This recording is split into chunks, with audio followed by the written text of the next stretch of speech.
एक नदी के किनारे एक जामुन के पेड़ पर एक बंदर रहा करता था। उसी नदी में एक मगरमच्छ भी रहता था। बंदर रोज उसे स्वादिष्ट जामुन खाने को देता था। इसी कारण उसकी मित्रता उस नदी में रहने वाले मगरमच्छ से हो गई। एक दिन उस मगरमच्छ को बंदर ने बहुत सारे जामुन दिए, जिन्हें वो अपनी पत्नी के लिए लेकर आया और बड़े ही चाव से उसे खिलाए। स्वादिष्ट जामुन खाने के बाद उसकी पत्नी ने सोचा कि रोजाना ऐसे मीठे फल खाने वाले का दिल कितना मीठा होगा।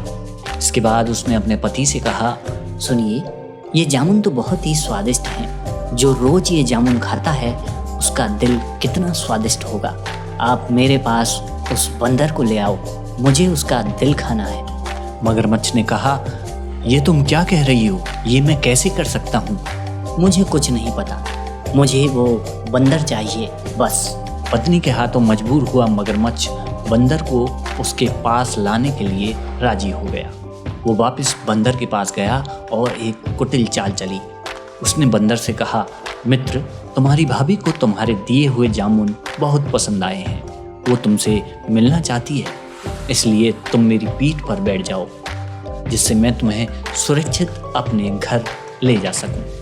मगरमच्छ की बात सुनकर बंदर ने कहा, अच्छा ये बात है, तो फिर देर किस बात की, चलो चलते हैं। बंदर भी अपने मित्र की बात का भरोसा कर पेड़ से नदी में कूदा और उसकी पीठ पर सवार हो गया। लेकिन जैसे जैसे वे नदी के बीचों बीच पहुंचे तो मगरमच्छ ने सोचा कि अब बंदर को सही बात बताने में कोई हानि नहीं होगी, क्योंकि बीच पानी में बंदर भाग भी नहीं पाएगा।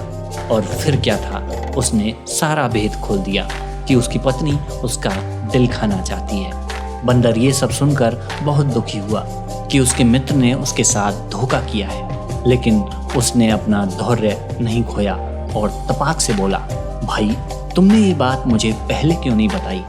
क्योंकि मैंने तो अपना दिल जामुन के पेड़ की खोखल में संभाल कर रखा है। अब जल्दी से मुझे वापस नदी के किनारे ले चलो, ताकि मैं अपना दिल भाभी को उपहार में देकर उन्हें खुश कर सकूं। मगरमच्छ बंदर की बात मानकर उसे नदी के किनारे ले आया। किनारा आते ही बंदर ने जोर से जामुन के पेड़ पर छलांग लगाई और क्रोध में भरकर बोला, अरे मूर्ख, दिल के बिना भी कोई जिंदा रह सकता है?